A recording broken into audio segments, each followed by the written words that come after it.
स्वागत है आपका। आप देख रहे हैं बुद्धा's टीचिंग चैनल। हम यहाँ बुद्धा और उनके शिक्षाओं के विषय में बातें करते हैं।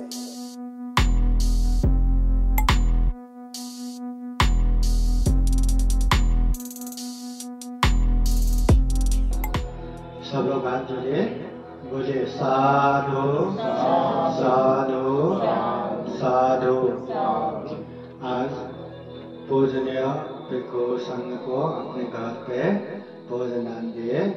विशेषतः श्रद्धावान उपासक सिद्धार्थ, वैशाली, कुंदे प्रमुख संपूर्ण परिवार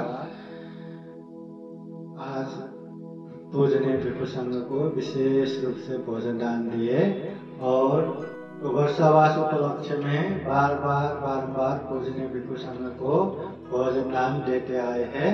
अभी तक तो बहुत सारे भक्त लोगों को भोजन दान भी दे चुके हैं। आज विशेष रूप से ये सिद्धार्थ बुद्धिस्ट गेस्ट हाउस में पूजनीय भिक्षु संघ द्वारा महापरित्राण तथा धम्मदेशना कार्यक्रम का आयोजन हो रहा है और विशेष रूप से लाइव गया, इसलिए ऑनलाइन ये कार्यक्रम उधर करने को थोड़ा समय है, इसलिए यहाँ भोजन दान हुआ। तो इसका सर्वप्रथम पूजनीय भिक्षु संघ आप लोगों को आशीर्वाद देते हैं। अनंत अनंत बुद्ध धम्म संघ के गुण धम्म और आशीर्वाद के अनुभव से अनंत बोधिसत्वों के अनंत गुण धम्म और आशीर्वाद के अनुभव से आप सभी के जीवन में खूब खूब सुख हो, शांति हो, मंगल हो, कल्याण हो। जीवन में इसी तरह दान पुण्य संचय करते हुए ये दुर्लभ, ये अमूल्य, ये सर्वश्रेष्ठ मनुष्य जीवन को सफल बना सके, सार्थक बना सके, अंत में जन्म जरा व्याधि मरण से मुक्त निर्वाण तक साक्षात्कार कर सके, ऐसी कामना करते हुए पूजनीय भिक्षु संघ आशीर्वाद देंगे। श्रद्धा पूर्वक ध्यान पूर्वक आशीर्वाद ग्रहण करने के लिए 3 बार साधु साधु बोलिए।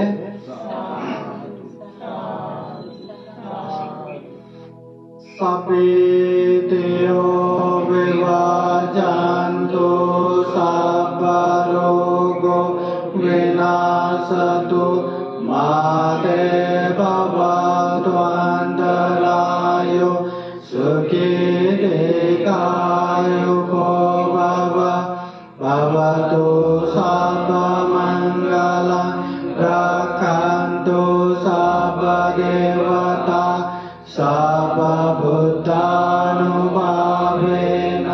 सदा सोते भवन्तु ते भवतु सब्ब मङ्गलं रक्षन्तु सब्ब देवता सब्ब धम्मानुभावेन सदा सोते भवन्तु ते भवतु सब्ब मङ्गलं रक्षन्तु सब्ब देवता सब्ब सङ्घानुभावेन सदा सोते भवन्तु ते एचितं वाचितं द्वियं क्षिप्रमेव समेजतु सब्बे कुर्वन्तु चित्तसङ्कल्प छन्दोपन्नरसो यथा आयु आरोग्य सम्पत्ति सर्ग सम्पत्तिमेव च अतो निर्वाण सम्पत्ति इमिनाते समेजतु। साधु साधु साधु। बुद्धं नमामि, धम्मं नमामि, संघं नमामि। अपना ये सिद्धार्थ भाव थोड़ा सा बोलेंगे और ये सम्मान का काम करेंगे।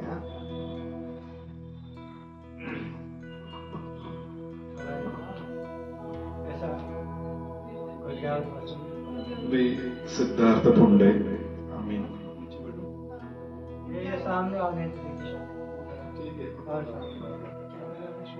आज खूपच मोठा दिवस आहे आणि खूप खुशीचा दिवस आहे. आमचे लाडके भंतेजी डॉक्टर इंदवंस यांचा आज जन्मदिवस आहे आणि त्यानिमित्तानं छोटंसं भोजनदानाचा प्रोग्राम आपल्याकडे ठेवला होता. तर आमच्याकडून, आमच्या परिवाराकडून भंतेजींना वाढदिवसाच्या हार्दिक शुभेच्छा. आणि ठीक आहे, आम्ही खूप लकी पर्सन्स आहोत, आपण खूप लकी आहोत जे आमच्यासोबत भंतेजी आहेत आणि त्यांच्या पुण्यकर्मानेच आम्ही मोटिवेट होऊन या धम्मामध्ये आलेलो आहोत. आणि खूप छान त्यांच्याकडून आम्हाला धम्मदेशना, प्रेरणा आणि आमच्या आयुष्यामध्ये आम्ही हळूहळू चेंजेस करण्याचा प्रयत्न करतोय. तर भंतेजींना आमच्याकडून खूप शुभेच्छा. एक छोटस आमच्याकडून गिफ्ट म्हणून एक कॅमेराचा स्वीकार करावाय, आम्ही लवकरच देऊ भंतेजींना.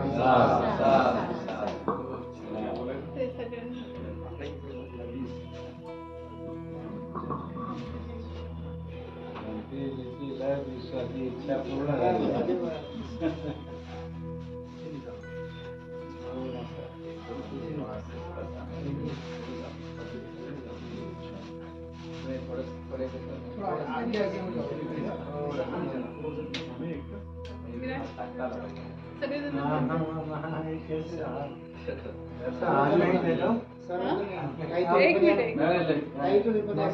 थोड़ा सा समय के लिए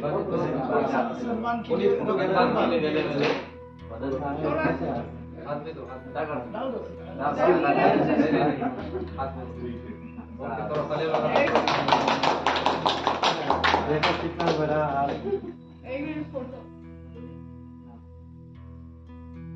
सब लोग साधु साधु बोले. अभी पूजनीय भिक्षु संघ द्वारा महापरित्राण धम्मदेशना कार्यक्रम आज का विशेष धम्म कार्यक्रम है. सुबह के प्रभातकालीन सेशन में महापरित्राण पाठ हुआ. पूजनीय भिक्षु संघ धम्मदेशना भी देंगे, मगर ये जो भी होगा सिद्धार्थ बुद्धिस्ट गेस्ट हाउस में ऑनलाइन धम्मदेशना के साथ ये होगा. तो यहाँ प्रभात काल में जो उपस्थित पूजनीय भिक्षु संघ है उन लोगों का धम्मदेशना थोड़ा थोड़ा हम सुनेंगे. तो हम ऑनलाइन धम्मदेशना परित्राण शुरू करेंगे. तो उसके लिए पूजनीय भिक्षु हर्षबोधि थेरुबंते जी, पूजनीय भिक्षु बोधिरत्न, पूजनीय भिक्षु धम्मशरण लगाए पूजनीय भिक्षु संघ यहाँ उपस्थित है. तो अभी जो सुबह से आए पूजनीय भिक्षु बुद्धभूषण है उनका थोड़ा सा धम्मदेशना सुनेंगे. सब लोग 3 बार साधु साधु बोलिए.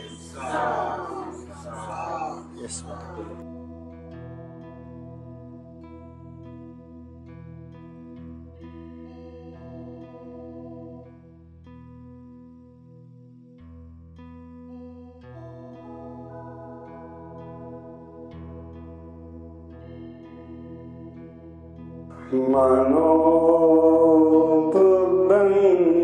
गमा धम्मा मनो सिद्धा मनोमया मनसा चेन पदुत्थेन भासति वा करोति वा ततो न दुःखमनवति चक्रवतो पदम्. तर आज सर्वप्रथम या महास्तवीर इंदवस भंतेजींचा जो आज जन्मदिवस आहे त्यांना सर्वप्रथम जन्मदिवसाच्या खूप साऱ्या हार्दिक हार्दिक शुभेच्छा. आणि तसंच त्यांना या धम्म कार्यामध्ये सर्वांना धम्मदेशनेच्या माध्यमातून त्यांनी जो हा यूट्यूबच्या माध्यमातून पूर्ण भारतभर त्यांचा हा प्रचार होत आहे. त्यांच्यासाठी त्यांना खूप सारे पुन्हा एकदा शुभकामना आहे. आणि तसंच भंतेजीचं कार्यसुद्धा खूपच मोठं आहे. अशा भंतेजी त्यांनी आपल्या जीवनामध्ये आपल्या पाली साहित्यामध्ये PhD प्राप्त केलेली आहे. आणि धम्माचा त्यांनी सखोल असा अभ्यास करून, आणि अभ्यास करूनच नाही तर त्यांनी जे अभ्यासलेलं आहे ते सर्व उपासकांना पोहोचवण्याचं असं महान कार्य पूज्य भंतेजी करत असतात. तर आज आपण त्यांनी आजच्या या प्रसंगी जो आम्हाला इथं एवढ्या मोठ्या विद्वान भिक्षूंच्या सहवासामध्ये आम्हाला जो धम्मदेशनेचा अवसर मिळालेला आहे त्याबद्दल मी भंतेजींचं पुन्हा एकदा धन्यवाद आभार करतो. तर भगवंतांनी म्हटलेलं आहे, तर आपण पाहतोच की धम्मपद हे जगामध्ये प्रसिद्ध असलेलं एक पुस्तक, महान अशा पुस्तकात सर्व भाषांमध्ये उपलब्ध आहे. आणि त्या धर्मपदाची पहिलीच गाथा त्याच्यामध्ये म्हटलेलं आहे, मनोपुष्पगमा धम्मा मनोसेठा मनोमया. सर्वच गोष्टीमध्ये, सर्व अवस्थामध्ये मन हे सर्वश्रेष्ठ आहे. आपण शुद्ध चित्ताने वागलो, बोललो तर सुख आपल्या सोबतच असते. जसं बैलगाडीच्या माग त्याची चाकं चालत असतात. मन हे सर्व काही आहे. जसे आपल्या मनामध्ये जे विचार येतात त्याचप्रमाणे मनुष्य हा करत असतो. मन हे सर्व मनोमय आहे. मनुष्याच्या मनामध्ये जर वाईट विचार आला तर तो वाईटच बोलतो, वाईटच करतो आणि तो वाईटच होत असतो.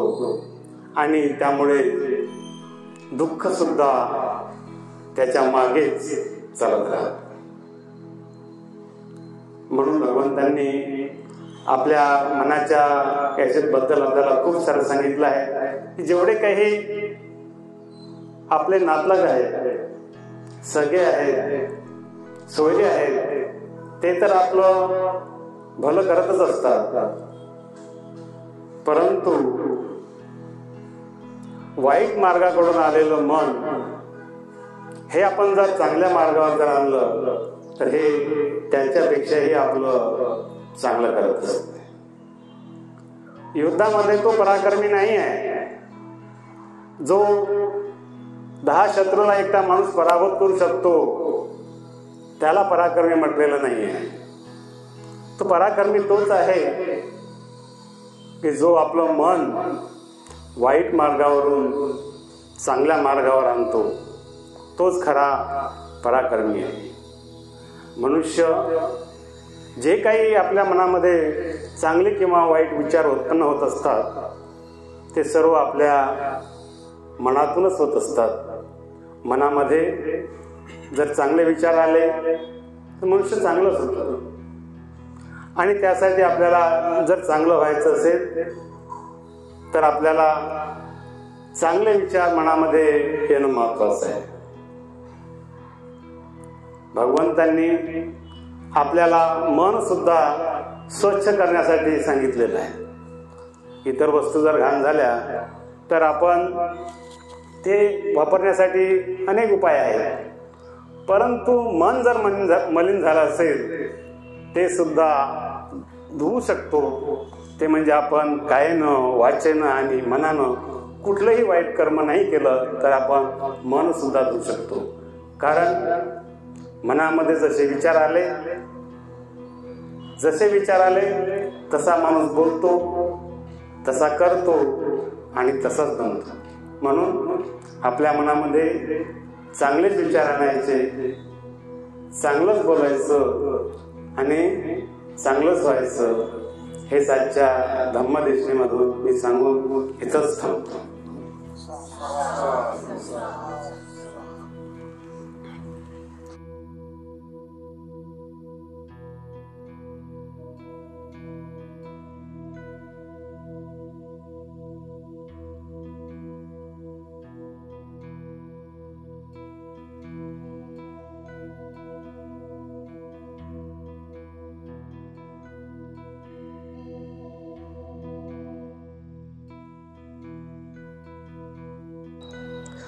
So, respect for Bhante Buddhawangso and all of the senior monk, Bhikkhu Sangha and Shamanin.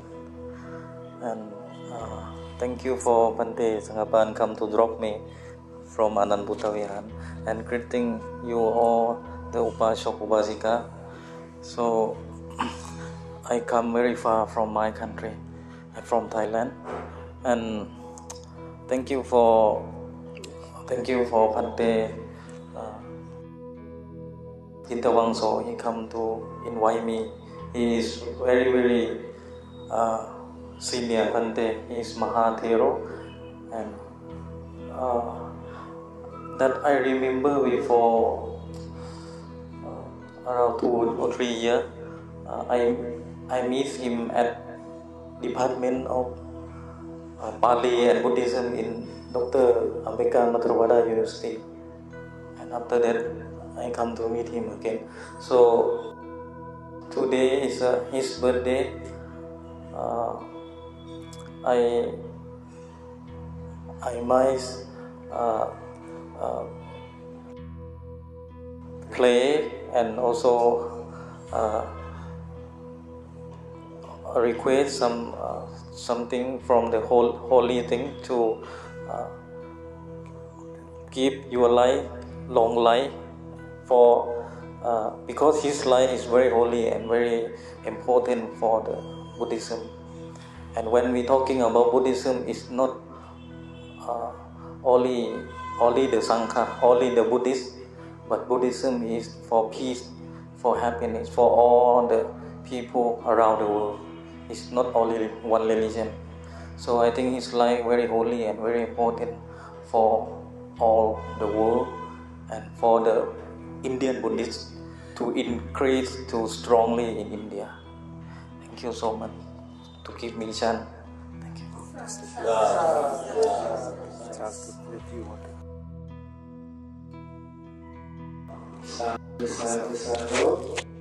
से आए हुए बंटे जी यहाँ PhD करने के लिए बैठे हैं। तो आज के इस पावन समय में पूजनीय बंटे जी भी इस कार्यक्रम के लिए आए। सुबह का महापरित्राण पाठ में भी उन्होंने खूब अच्छे से पाठ किए और उनको बहुत बहुत साधुवाद। अभी पूजनीय भिक्खु संघ पालो वो थोड़ा सा बोलेंगे।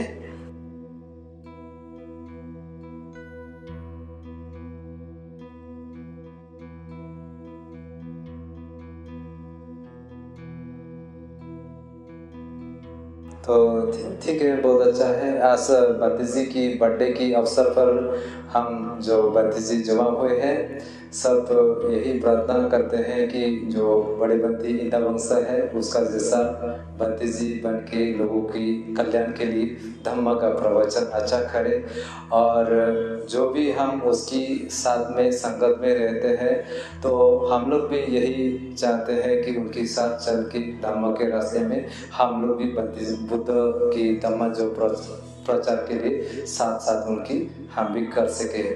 और आज उनकी बर्थडे पे अभी हम लोग यहाँ पर जमा हुए, थोड़ा बुद्ध की वाणी जो पाली शब्द है, पाली शब्द से जो है हम आज थोड़ा परित्रण पाठ किए हैं। तो उसी परित्रण की वजह से हम ये प्रार्थना करते हैं कि उनकी दीर्घायु हो और आरोग्य रहे और बुद्ध शासन के लिए अच्छा काम कर सके। तो यही हम आज के दिन में उनकी थोड़ा प्रार्थना करते हैं। और जब भी हम उनकी संगत में आए हैं तो हमें जो है बहुत ही जो है अच्छा मार्ग बताए हैं और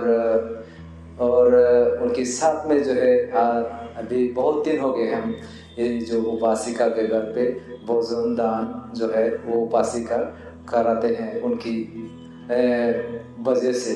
तो अभी उनकी वजह से उपासिका का भी क्या है बहुत बड़ा पुण्य करने को मौका मिल गया।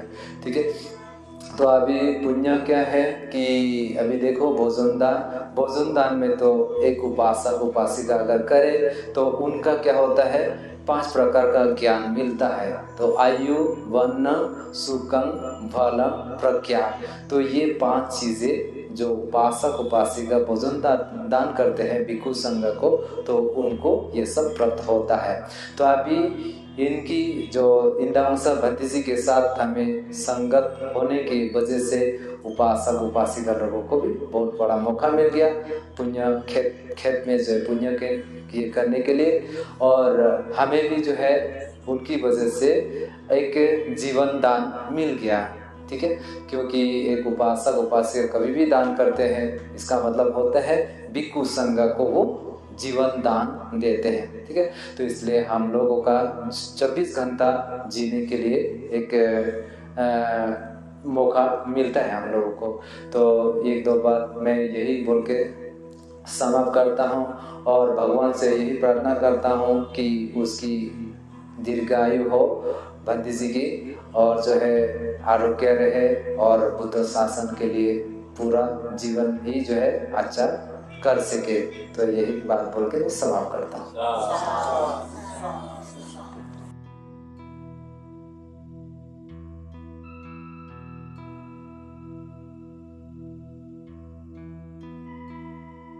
समन्ता चकवालेषु अत्र गच्छन्तु देवता सद्धम्मं मुनिराजस सुनन्तु सग्गमोखदं धम्मसवन कालो अयं भदन्ता धम्मसवन कालो अयं भदन्ता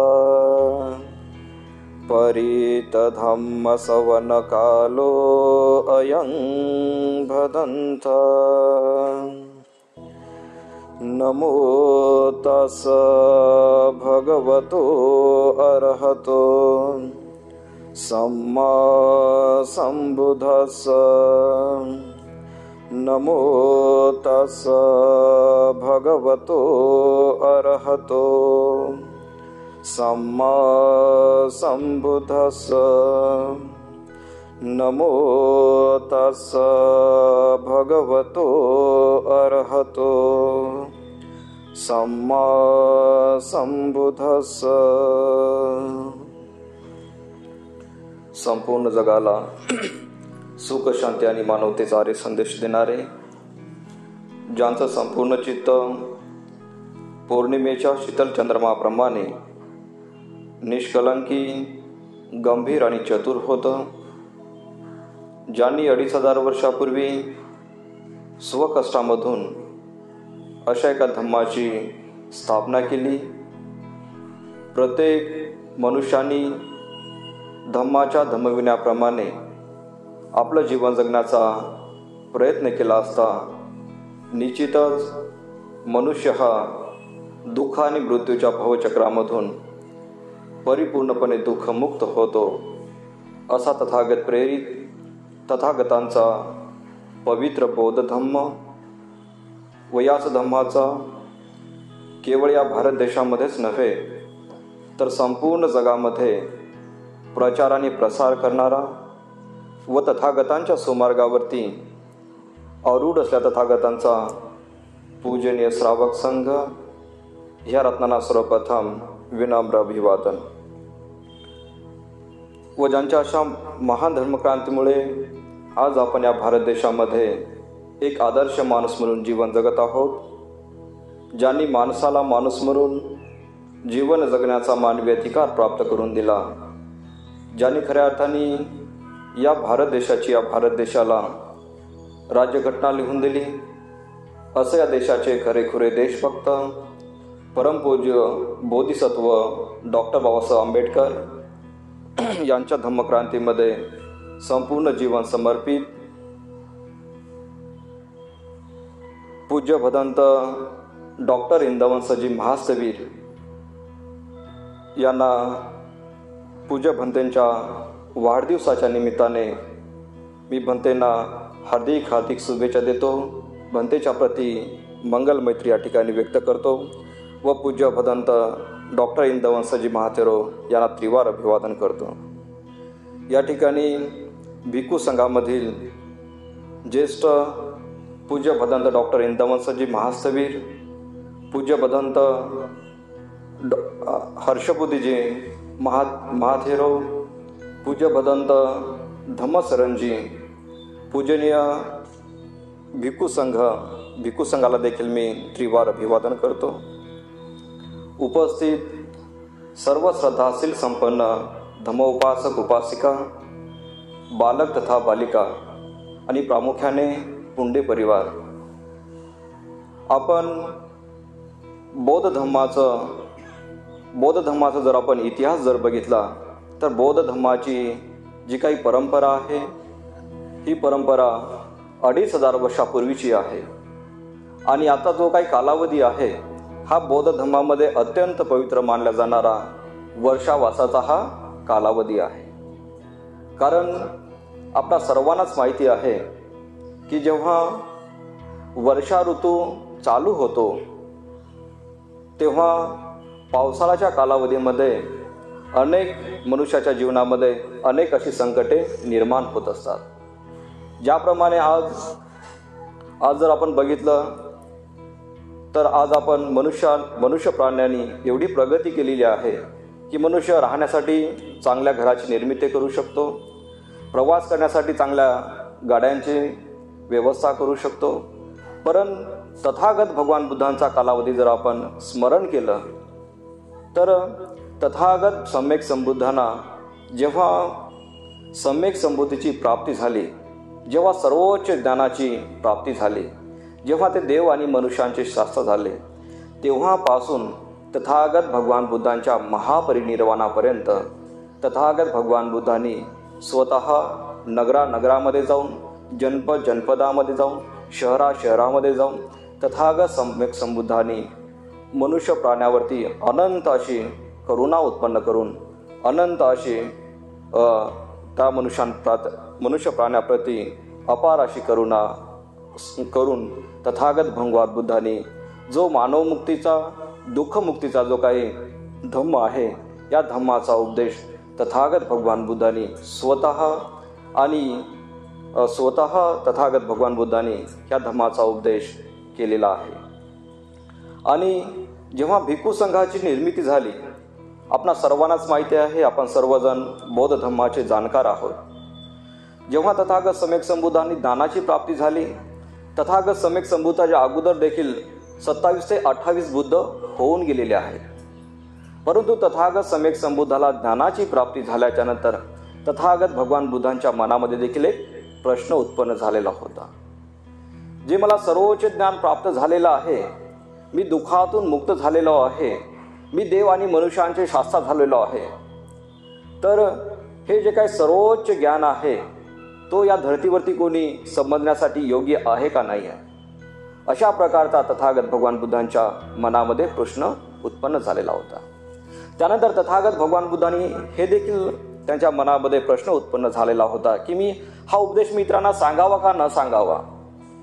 परंतु त्या ठिकाणी सत्पुरुष देवता त्या ठिकाणी आले आणि तथागत भगवान बुद्धांना अभिवादन करून तथागत भगवान बुद्धांना त्यांनी विनंती केली, हे भगवान, जे आपल्याला सर्वोच्च ज्ञानाची प्राप्ती झालेली आहे, जो असा सर्वांच्या सुखासाठी, सर्वांच्या दुःखमुक्तीसाठी जो काही आपण मार्ग शोधून काढलेला आहे, त्या मार्गाचा उपदेश आम्हाला करावा.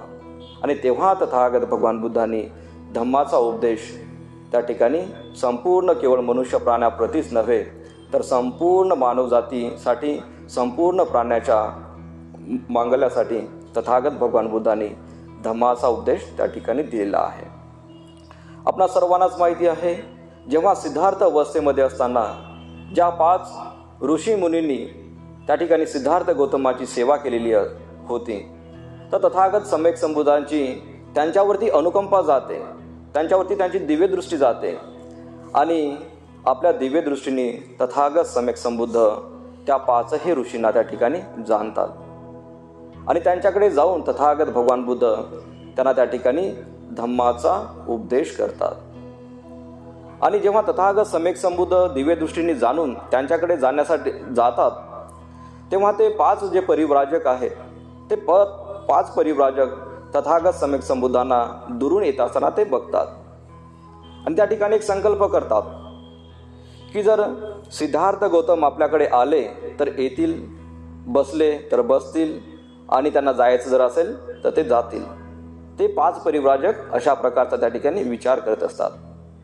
कारण आपल्या सर्वांनाच माहिती आहे की तथागत भगवान बुद्धांनी जेव्हा सिद्धार्थ अवस्थेमध्ये असताना 6 वर्ष खडतड तपश्चर्या त्या ठिकाणी केलेली होती.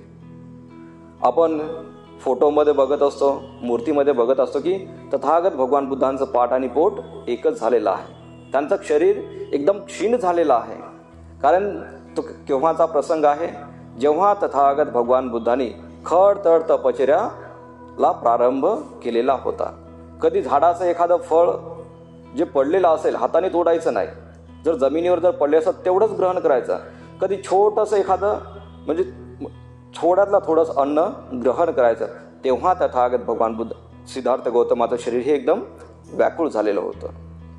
आणि जेव्हा ते अन्नाचं ग्रहण करताना ते 5 परिव्राजक बघत होते, तेव्हा त्या ठिकाणी ते सिद्धार्थ गौतमाचा तिरस्कार करू लागले की सिद्धार्थ गौतम हा चैनीच्या वस्तूकडे वळालेला आहे, याने तर आता अन्न खाण्यासाठी सुरुवात केलेली आहे.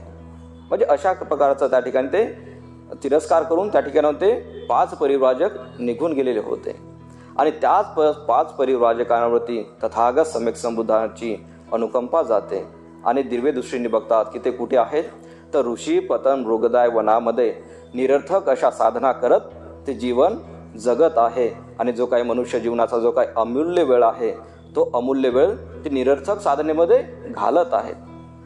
तर तथागत सम्यक संबुद्धाची महान अशी करुणा त्यांच्यावरती जाते.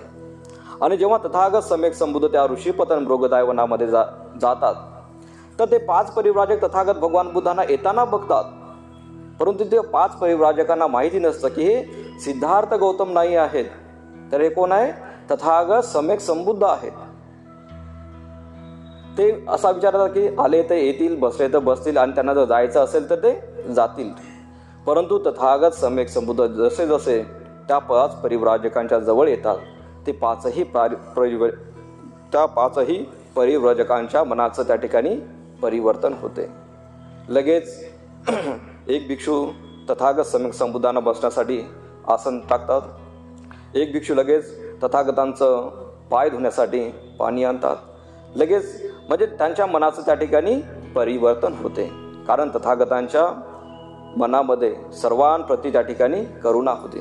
तथागतांचं मैत्रीचं बल, करुणेचं बल, ज्याप्रमाणे तथागत सम्यक संबुद्धांचे नाना प्रकारचे बल होते, जसे जसे तथागत सम्यक संबुद्ध जवळजवळ येत असा तसं तसं त्यांच्या माइंडमध्ये पॉझिटिव्ह एनर्जी त्या ठिकाणी तयार होते. आणि आल्याच्या नंतर तथागतांचा योग्य प्रकारे त्यासाठी त्या ठिकाणी आदर सत्कार करतात, तथागतांना अभिवादन करतात. आणि अभिवादन केल्याच्या नंतर तथागत सम्यक संबुद्ध त्या ठिकाणी त्यांना धम्माचा उपदेश देतात. बघा, एवढे वर्ष ते निरर्थक गोष्टीमध्ये जीवन जगत होते, परंतु तथागत सम्यक संबुद्धांनी उपदेश दिल्याच्या नंतर त्या ठिकाणी त्यांना देखील श्रोतापदी फलाची प्राप्ती होते. ते देखील अरहंत होतात, ते देखील जीवन मुक्त होतात आणि ते देखील दुःखातून मुक्त होतात. बघा, तेव्हापासून भिक्खू संघाची स्थापना झालेली आहे. पहिले तथागत भगवान बुद्धांचे पहिले 5 शिष्यकूट कोण होते? त्याच्यामध्ये कौंडन्य, वप्प, भद्रीय, महानाम आणि अश्वजित. जेव्हा आपण बौद्ध साहित्याचा अभ्यास करत असतो वर्षावासाच्या कालावधीमध्ये आपण भगवान बुद्धांनी त्यांचा धम्म आपण पठण करीत असतो, समजून घेण्याचा आपण प्रयत्न करीत असतो, त्याच्यामध्ये आहे. तर हे तथागत सम्यक संबुद्धाचे पहिले 5 शिष्य होते. 5चे नंतर 10 झाले, 10चे नंतर 50 झाले, 50चे 100 झाले, त्याच्यात हजारोमध्ये रूपांतर झालं आणि हजारोचं लाखोमध्ये भिक्खू संघाचं रूपांतर झालेलं होतं. तेव्हा तथागत भगवान बुद्धांनी जेव्हा नाना प्रकारचे प्रसंग तथागत भगवान बुद्धांच्या जीवनामध्ये आणि भिक्खू संघाच्या जीवनामध्ये जसे जसे घडत गेले, जसे जसे उपासक भिक्खू संघाबद्दल टीका करत होते. कारण आपल्याला सर्वांनाच माहिती आहे की जैन धर्म आणि बौद्ध धर्म हा समकालीन धर्म आहे. बौद्ध धर्माच्या अगोदरचा धर्म कुठला आहे? जैन धर्म आहे.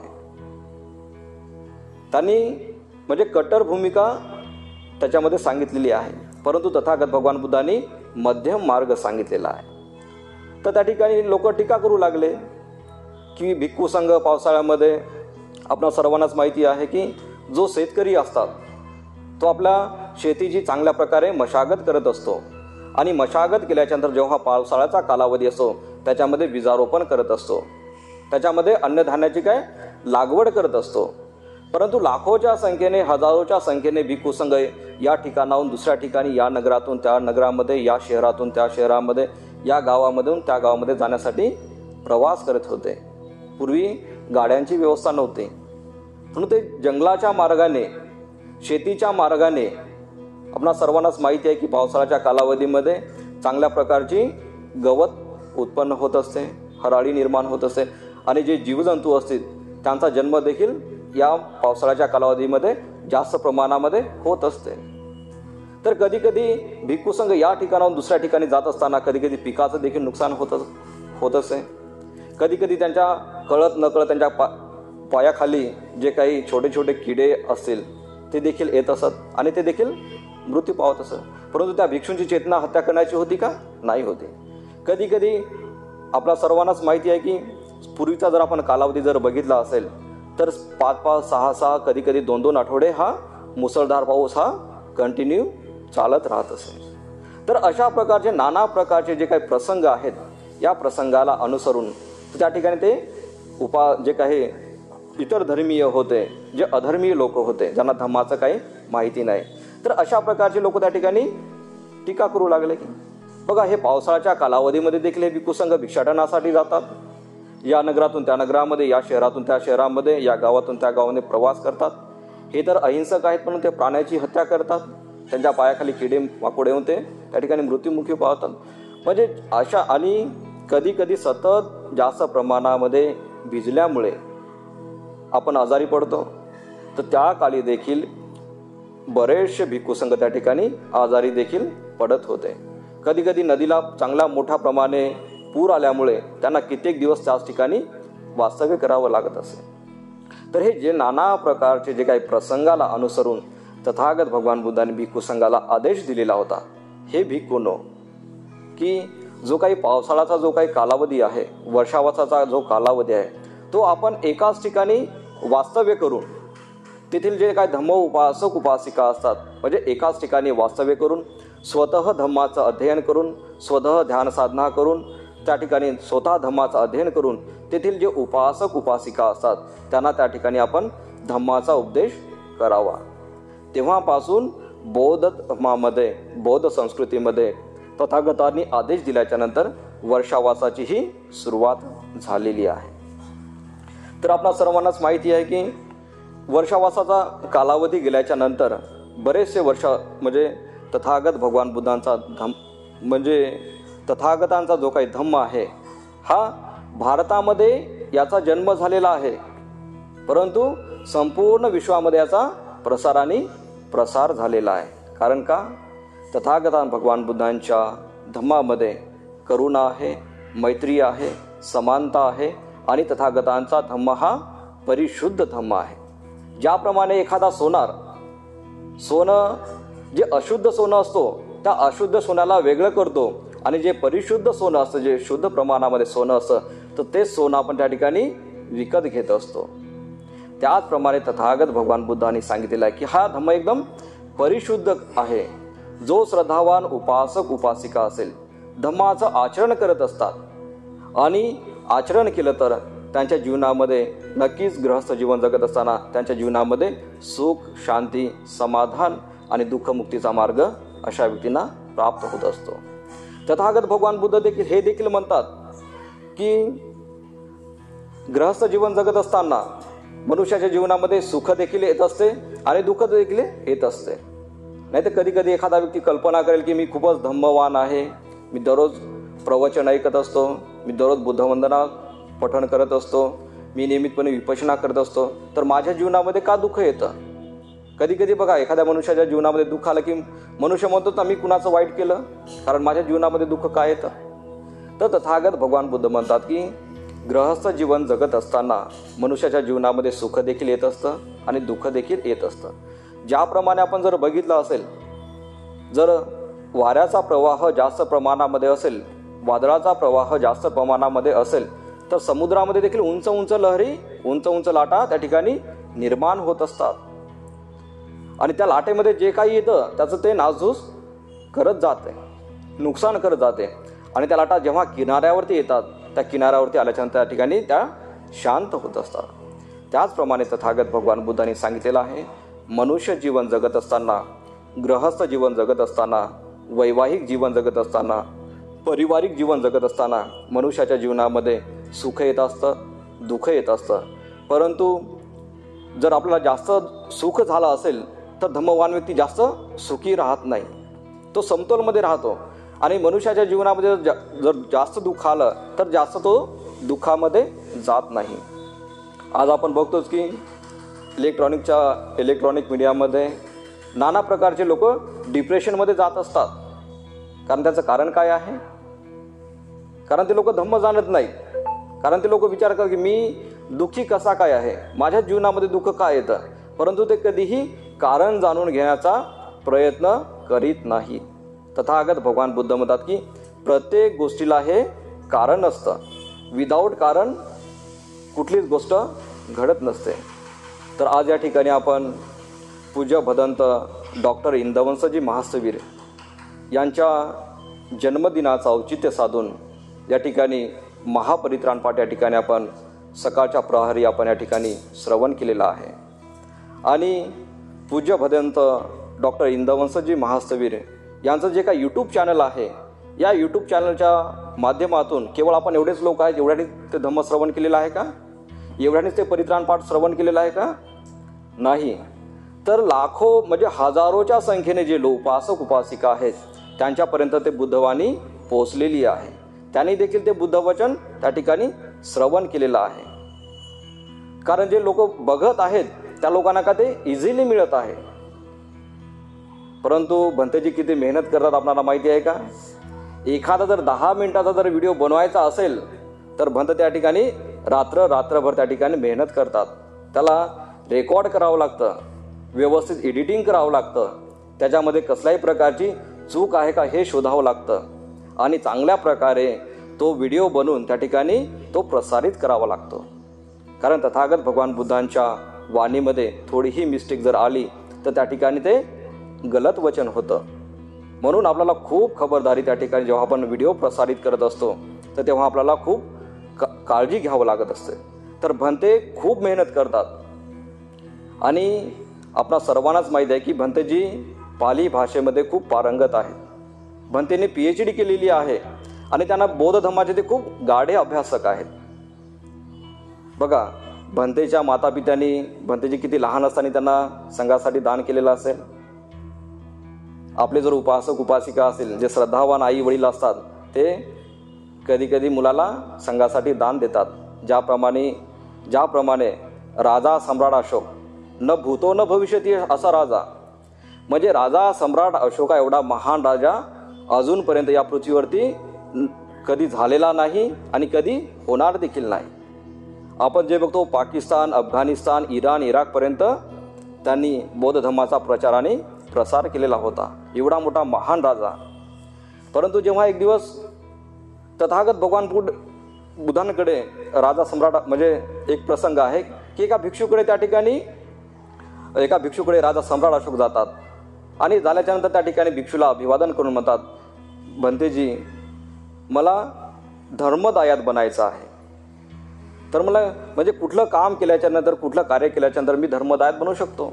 आपणा सर्वांनाच माहिती आहे की राजा सम्राट अशोकाने बौद्ध धर्माच्या पुनरुत्थानासाठी 84,000 एक नाही 84,000 लेण्या असतील, चैत्य असतील, स्तूप असतील, धर्मशाळा असतील, याची राजा सम्राट अशोकाने निर्मिती केलेली आहे. जर आपल्याला माहीतच आहे की जर आपल्याला एखादं घर बांधायचं असेल तर किती परिश्रम घ्यावं लागतात.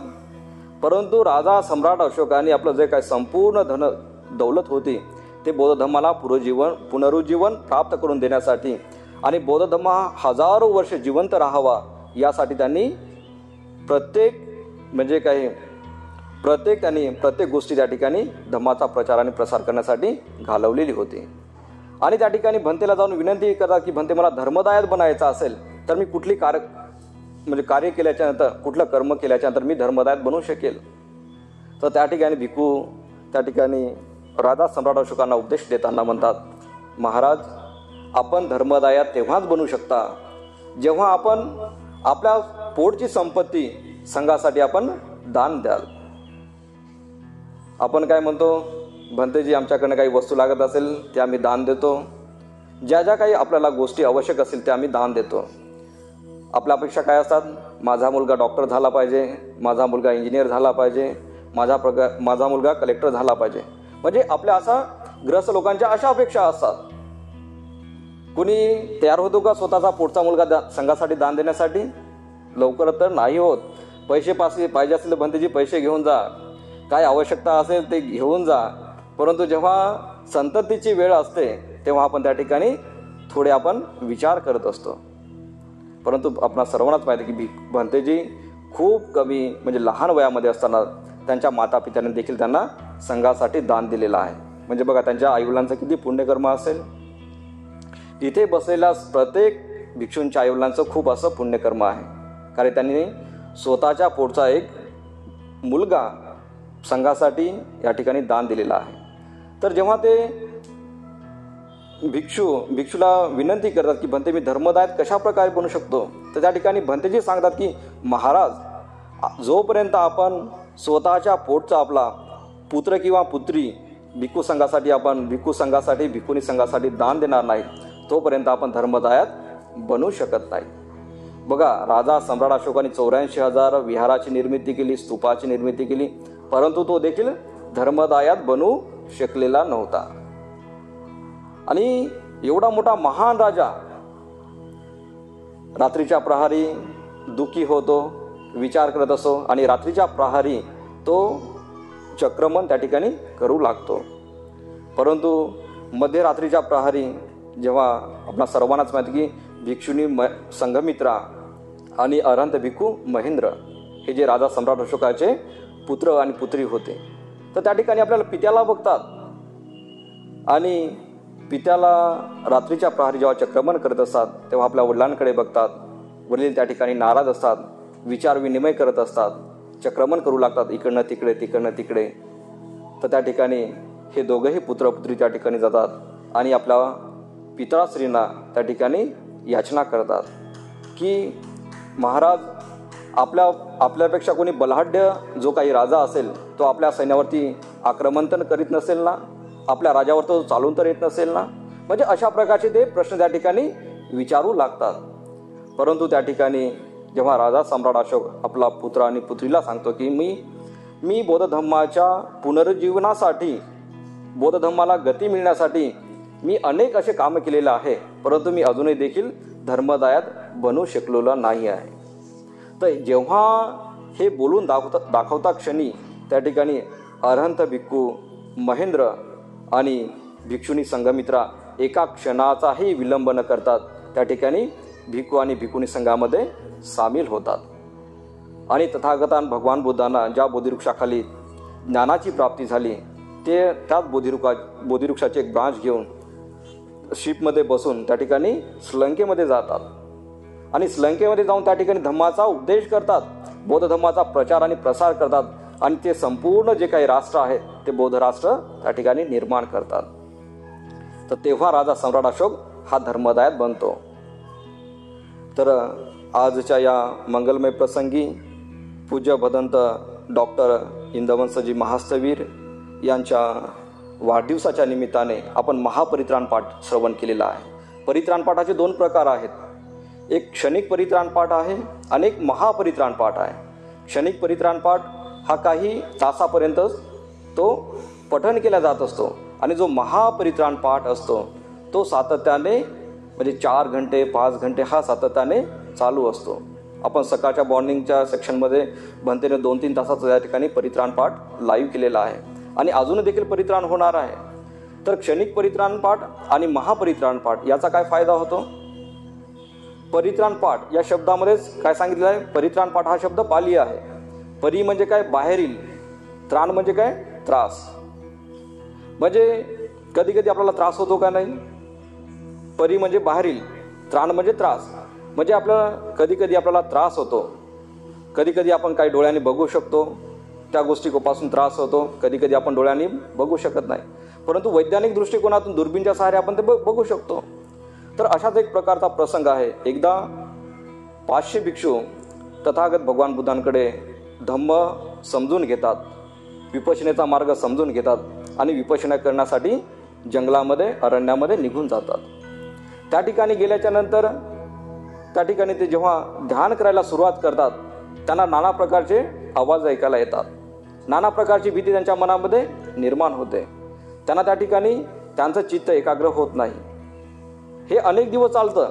त्या ठिकाणी भंतेजी महिनाभरापर्यंत वास्तव्य करतात, परंतु त्या ठिकाणी त्यांच्या चित्ताची एकाग्रता होत नाही. मग त्या ठिकाणी संपूर्ण भिक्खू संघ त्या ठिकाणी निर्णय घेतात की आपण परत भगवंतांकडे जावं आणि भगवंतांना जो काही चालू प्रसंग आहे तो आपण त्या ठिकाणी कथित करावा. मग त्या ठिकाणी संपूर्ण भिक्खू संघ तथागत भगवान बुद्धांकडे जातात आणि भगवान बुद्धांना अभिवादन करून त्या ठिकाणी जो काही घडलेला प्रसंग आहे त्या ठिकाणी त्यांना देखील भीतीचं वातावरण निर्माण झालेलं असते. त्यांच्या चित्ताची एकाग्रता होत नाही, ध्यान साधनेमध्ये मन लागत नाही. तर तथागत भगवान बुद्धांकडे जातात आणि भगवंताला अभिवादन करून त्या ठिकाणचा तो प्रसंग त्या ठिकाणी कथित करतात. तर तथागत भगवान बुद्ध सांगतात की भिक्षूंनो, ज्या ज्या ठिकाणी आपण निर्जनस्थळी जर आपण राहण्यासाठी गेला तर त्या ठिकाणी आपण सर्वप्रथम परित्राण पाठ श्रवण करा. परित्राण पाठाच्या द्वारे काय होतं? स्वतःचं रक्षण होत असते, स्वतःच्या परिवाराचं रक्षण होते, स्वतःच्या संततीचं रक्षण होत असते आणि आपल्या मित्र परिवारांचं रक्षण होत असते आणि त्या नगरामध्ये राहणारे जे लोक असतात त्या सर्वांचं देखील या परित्राणाच्या माध्यमातून हे रक्षण होत असते. म्हणून हे परित्राण पाठाचा खूप मोठा परित्राण पाठाचे लाभ हे खूप प्रकारचे असतात. म्हणून आपण या ठिकाणी जे परित्राण पाठ श्रवण केलं आहे तर निश्चितच या परित्राण पाठाच्या द्वारे आपलं हे जयमंगल होणार आहे. आणि भंतेजीने यूट्यूब चॅनल चालू केलेलं नाही आहे, तर त्यांनी आतापर्यंत 20 त्यांचे बुक्स प्रकाशित झालेले आहेत. 20 बुक्स प्रकाशित झालेले आहेत आणि भंतेजी एकही रुपया त्या पुस्तकाचा घेत नाहीत. जे आपल्यासारखे जे काही श्रद्धावान उपासक उपासिका असतात, जे काही धम्मासाठी दान करतात, त्याच्याच माध्यमातून भंतेजी त्या ठिकाणी पुस्तकाचं ट्रान्सलेशन करून त्या ठिकाणी भंतेजींनी आतापर्यंत 20 प्रकारची पुस्तके त्या ठिकाणी मनुष्याच्या कल्याणासाठी जे तथागत भगवान बुद्धाची वाणी आहे ती 15 ते 20 प्रकारची पुस्तके आपल्यासाठी मोफत निर्माण करून त्या ठिकाणी लिखाण करून त्या ठिकाणी अनेक हजारोच्या संख्येमध्ये जे उपासक उपासिका आहेत त्यांच्या मांगल्यासाठी त्यांनी फ्री डिस्ट्रीब्युशन त्या ठिकाणी पुस्तकाचं देखील केलेलं आहे. तर अशा प्रकारचे शीलवान भंतेजी, अशा प्रकारचे गुणवान भंतेजी आणि अशा प्रकारचे विद्या विभूषित भंतेजी आपल्याला या ठिकाणी प्राप्त झालेले आहे. आणि आज अशा भंतेंचा वाढदिवस आहे. कारण तथागत भगवान बुद्ध म्हणतात आणि बाबासाहेबांनी ते सांगितलेलं आहे, जोपर्यंत कुठल्याही धम्माचा ऱ्हास कशामुळे होतो? जर एखादा धम्म आहे तो धम्म चांगल्या प्रकारे का वाढत नाही? तर त्याची कारणे देखील तथागत भगवान बुद्धांनी सांगितलेले आहे. परमपूज्य बोधिसत्व डॉक्टर बाबासाहेब आंबेडकरांनी देखील सांगितलेलं आहे. धर्म ऱ्हास होण्याची कारणे सांगतो. जर एखादा धम्म जर सत्य मार्गावरती अरूढ नसेल तर त्या धर्माचं काय पतन होणं साहजिकच आहे. तो धर्म काही कालावधीपर्यंत चालतो, काही वर्षापर्यंत चालतो, परंतु जसं जसं लोक सत्य समजू लागायला लागतात तेव्हा तेव्हा त्या धर्माचा ऱ्हास होतो. त्या धर्माचे जे काही प्रचारक असतात जर ते धम्मामध्ये पारंगत नसतील, म्हणजे कुठल्याही धर्माचं जर अध्ययन करण्यामध्ये तेथील जे प्रचारक असतात ते जर कमी पडत असतील त्याच्यामध्ये, तर त्या धर्माचं काय पतन होणं निश्चितच आहे. परंतु धम्मामध्ये कुठल्याही प्रकारचं खोटं बुद्ध वचन नाही आहे. बौद्ध धम्म हा सत्यवादी आहे. बौद्ध धम्म हा वैज्ञानिकवादी आहे. आणि बौद्ध धम्माचे जे काही प्रचारक आहेत, जे भिक्षू आहेत, हे धम्मविद्येमध्ये एकदम पारंगत आहेत. कारण ते स्वतः धम्माचा अभ्यास करत असतात, स्वतः त्याचा आचरण करत असतात, त्याचे लाभ त्यांना देखील होतात आणि स्वतःला लाभ झाल्याच्या नंतर ते तथागतांची वाणी आपल्या उपासक आणि उपासिकांना त्या ठिकाणी कथित करीत असतात. तर वेळेच्या अभावी जास्त धम्मदेशना या ठिकाणी देणार नाही. तर परत एकदा पूज्य भदंत डॉक्टर इंदवंसजी महासवीर यांना त्यांच्या वाढदिवसाच्या निमित्तानं हार्दिक शुभेच्छा देतो. आणि भंतेंच्या व आपल्या सर्वांच्या ज्या काही इच्छित आणि पाचित मनोकामना असतील त्याही मनोकामना ढगातून मुक्त झालेल्या शीतल चंद्रमाप्रमाणे पूर्णत्वात जावो अशी आपल्या सर्वांच्या प्रति या ठिकाणी मंगलानी उदात कामना व्यक्त करतो. व पूज्य भदंत डॉक्टर इंदवंसजी महासवीर व पूज्य भदंत हर्षबोधीजी महासवीर यांना या ठिकाणी मी त्रिवार अभिवादन करतो आणि माझी छोटीशी धम्मदेशना याच ठिकाणी समाप्त करतो. सर्वांचं मंगल हो, सर्वांचं कल्याण हो, सर्वांना दीर्घायुष्याची प्राप्ती हो.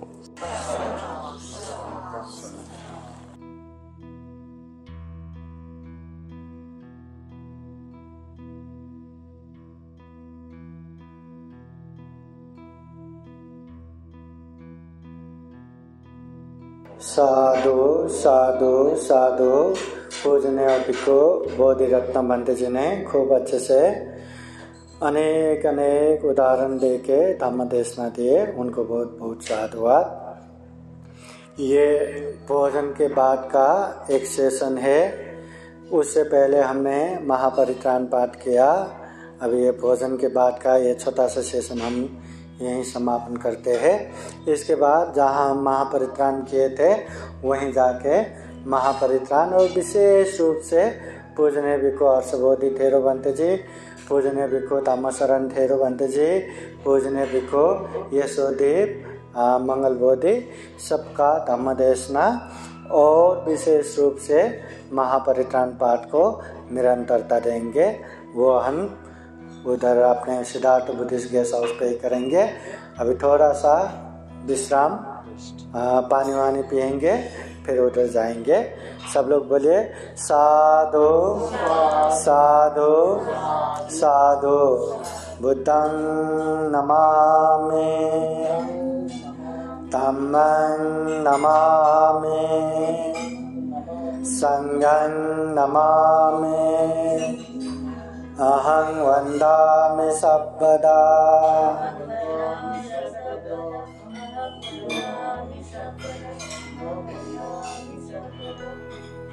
अब थोड़ा सा विश्राम करेंगे, फिर उधर ही परित्राण पाठ धम्म देशना निरंतरता देंगे. साधु साधु साधु. बुद्धं नमामि, बुद्ध को नमन करता हूँ. धम्मं नमामि, धम्म को नमन करता हूँ. संघं नमामि, संघ को नमन करता हूँ.